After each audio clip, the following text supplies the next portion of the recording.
Okay. 3 to 6. 3 to 6 Saturday. Okay.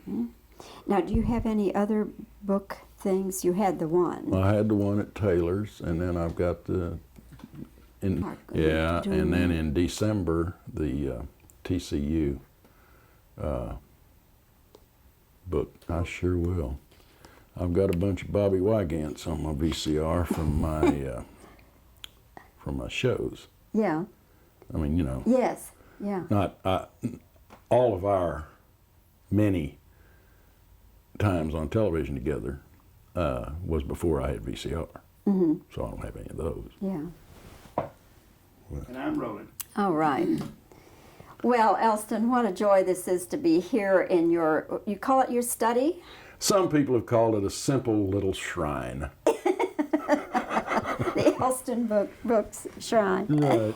Anyway, it's fun to be here to talk about this book, The Man Who Ruined Football. Bobbie, would you believe it's about an overage place kicker for the Dallas Cowboys, and it's set in 1982.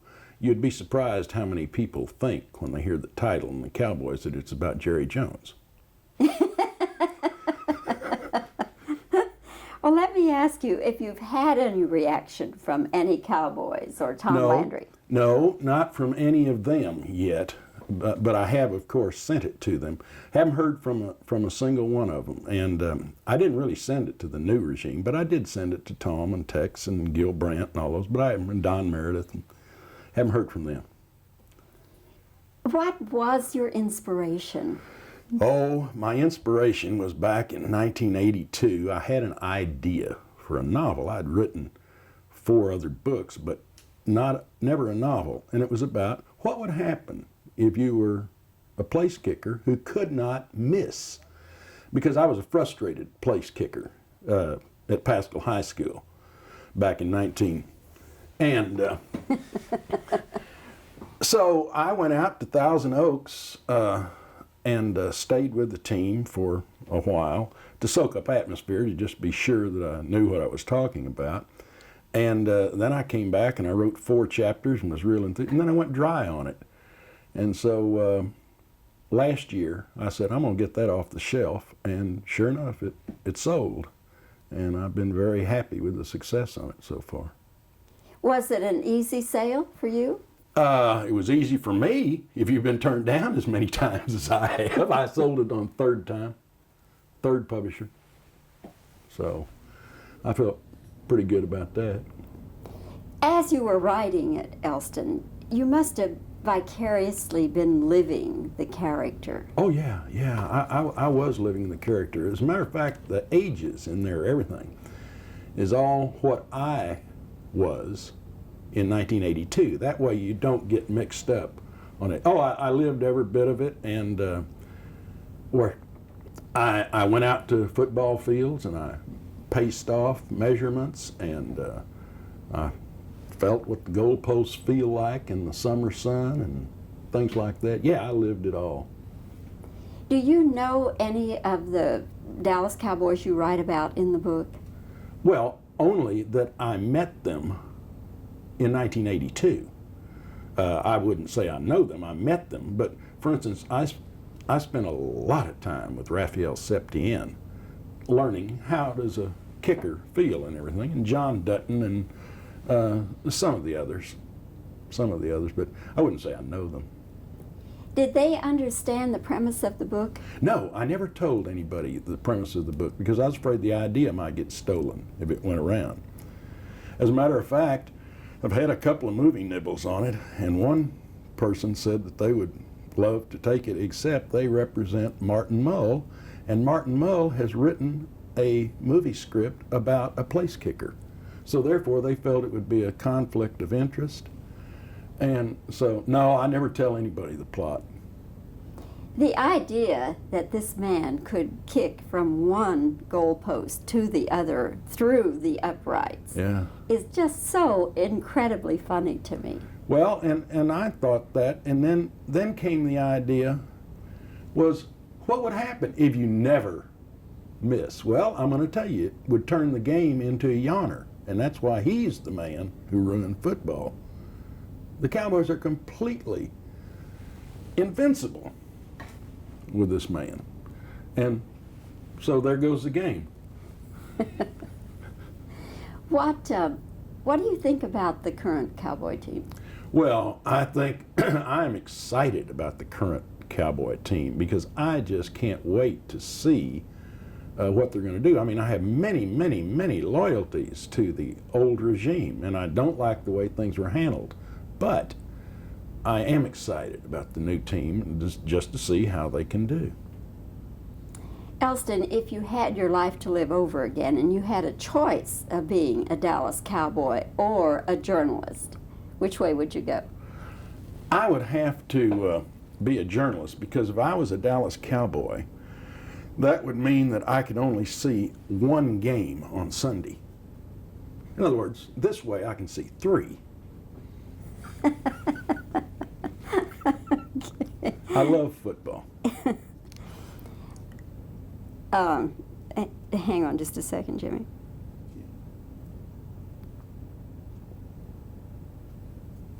Okay. All of the pranks, all of the incidents and everything that are in the book, did any of them ever happen? Oh, well now, first of all, you mean the pranks that the players play on each other? Oh yes, every one of those happened. About Walt Garrison coming in and spewing lighter fluid at the... Yes, they all happened. They told me about them. Now, some of the other pranks, the childhood things, and I'm afraid that those happened to me. So it is a little bit autobiographical. Oh, I suppose so. Not autobiographical in a sense that I was ever a good football player, because I wasn't. But in the scenes where it shows how bad a football player he was, yes, that's me.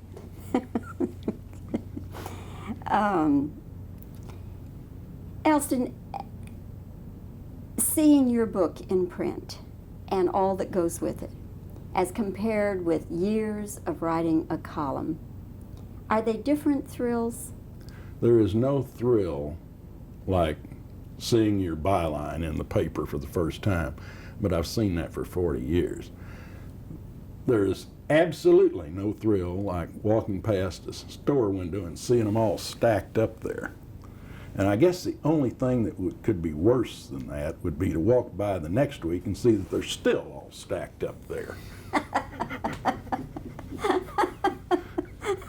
Okay. I remember on the last book I wrote, called Column Right, I mentioned that it was the #1 bestseller in the country, and then added, however, it wasn't doing too well in the city. This one I hope might do better. Okay. How did your autograph party go? I mean, was it a... Oh, it was wonderful. There were so many people there that I hadn't seen for years, and new people whom I had never met, and who would bring along my other 4 books, you know, and say, would you sign these too? And I said yes, and I'd hit those yellowed, flaking pages. It went fine. Elston, is there anything else you'd like to have a chance to say about the book, about your life, whatever, you know, anything else you'd like to have a chance to say? Oh, just mainly that how you and I started out together at WBAP in 19. And I've often wondered, how come you don't look any older? Oh, please. On the close-ups, I do. Okay. Jimmy? Okay. I haven't heard a word from him. Well, he wrote about it in his column. Oh, did he? But Yeah, just about the book. Yeah. He hadn't called me and said, Yeah. which I told him, I said, I can't wait for you to see if I caught you. Uh-huh. And no, really haven't had a chance to hear from anybody except for, well, yeah, I've had some calls, and New York tells me that they're getting very favorable comment about it. It's selling, so that's good. So it's selling around the country. It's not. They're not just concentrating on a regional sale, then. Huh? Oh no. They definitely.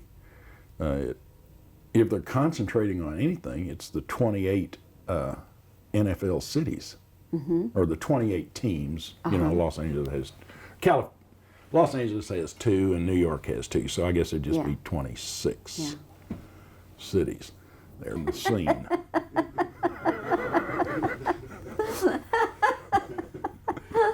Well, that's the problem when you start working with things like that.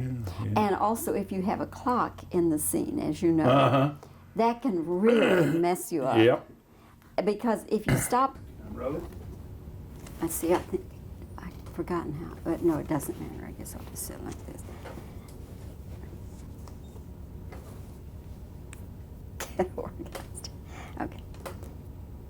Elston, what was your inspiration for this book? Well, I don't exactly know what my inspiration was, but I know that I went out to Thousand Oaks. And okay, that's fine. That's fine. All right. Good. What is the premise? What is the premise of The Man Who Ruined Football? Well, I tell you, Bobbie, I don't even remember what I answered to that the first time. But I hope it's funny because you're laughing. Okay, that's fine. All right. I'm rolling again. All of the incidents and pranks and things like that in the book, did they really happen? Oh, you mean the ones in the dorm where Walt Garrison came in? Yes, those happened. However, the ones earlier. That's fine. Okay, I'm rolling. Did you have to get any sort of permission from the Cowboys, or did you have any sort of contact with them? Yes, I had to get permission to go out there, and that was arranged, and I stayed in the dorm out at Thousand Oaks, at Cal Lutheran College then. Oh, okay, that's fine. All right. Incidentally, I don't think you asked me that No, question. I didn't. But I was just curious about that, but I'll ask this now on the background.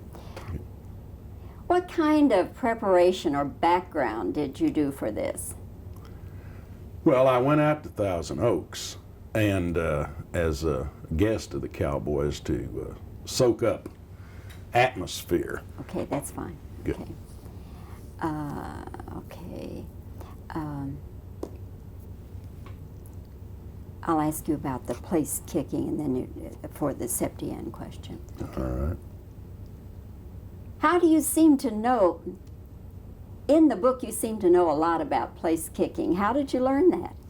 Well, I spent most of my time out there with Raphael Septien, finding out just how he did things and how he felt after he missed a kick.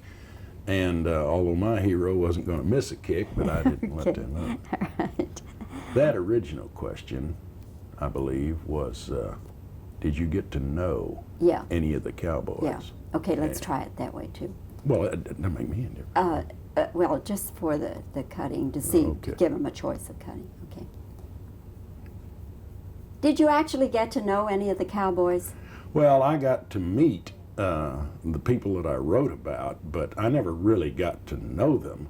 But Raphael Septien was an exception, and John Dutton, I spent a lot of time with Raphael Septien. Okay, that's fine. All right.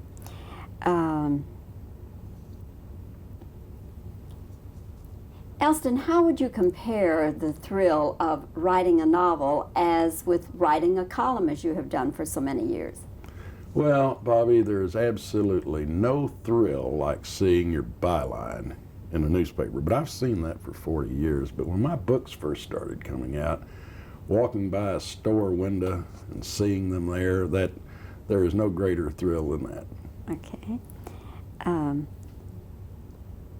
What do you think about the current Cowboys? Oh, I'm excited about them. I really like the old regime, and I don't like the way things were handled. But I am excited to see if they can turn things around. Okay. All right. Jimmy, now let's just... Okay, I'm rolling. Do I answer in full? Action. Okay. Elston, how would you compare the thrill of writing a novel as with writing a column, as you have done for so many years? Well, there is no thrill like seeing your byline in a newspaper for the first time, but Okay. there is All right. absolutely. Okay. Yeah. Just one or two more, Bobbie, just okay. that you think are one that you know are going to be on. What inspired you to write this kind of a fantasy story? I just had an idea back in 1982. Okay. Okay, all right. I want to ask the question to work in that part about... Okay, I'm rolling. you can talk, it won't matter. Oh, well, let's have your reaction to that final thing where I said, how come you don't get any older?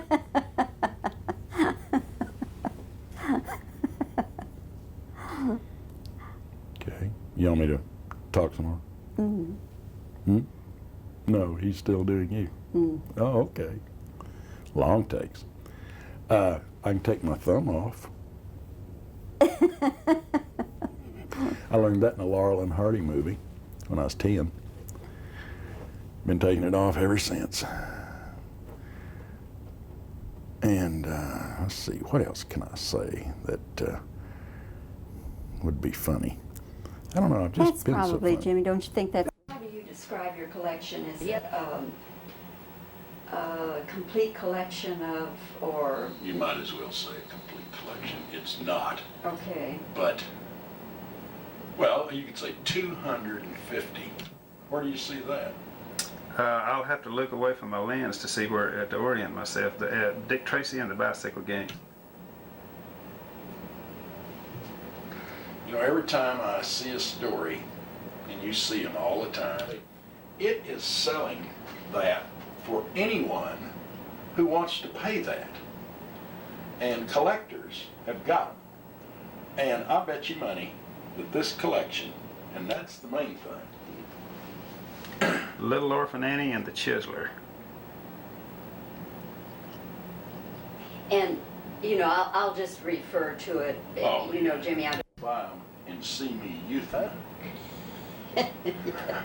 have actually had people say, well, that's an interesting picture, Bob. Oh, who is this? That's me. You know, they don't. See, I wouldn't have it on my wall unless I was in. Just if a press agent was around, took a picture and sent it to me later. Yeah. That's the only reason I have them. News last night, I don't know. I'm sure it was on the news last night. I didn't get to see the news last night. But this baseball player who had the cancerous... I didn't see last night's scene. Good news. I just forget who I've told. No, I don't think so. Doctor. So he had to refer me to another urologist who's on that. Well, now this is 8 months later, and so I hit them. He says, I would think more along 4 to 5 years. Shopping for a doctor who bid 10 years. No,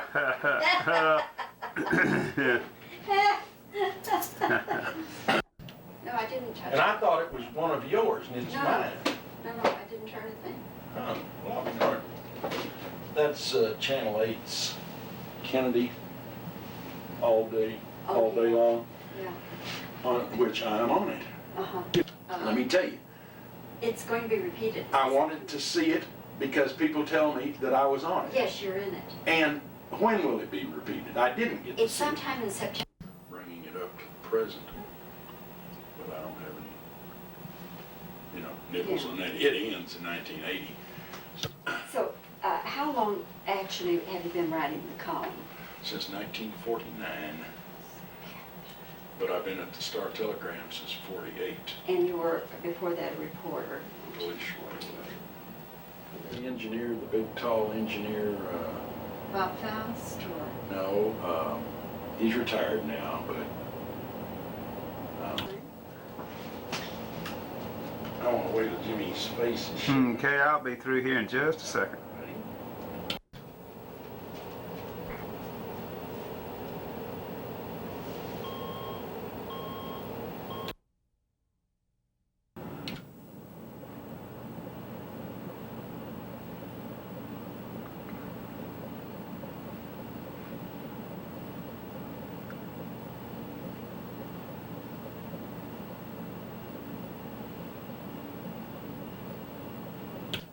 brought you this just because I ran across them. Oh, what a wonderful picture. Isn't that great? Oh.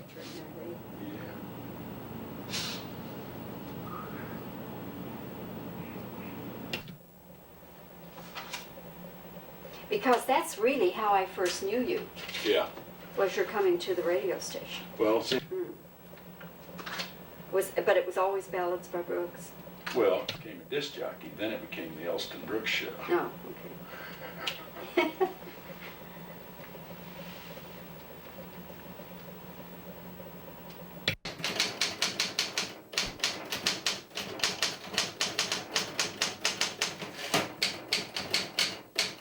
This makes more sense than what I wrote last week. Okay, Right. like I do. Okay, go ahead.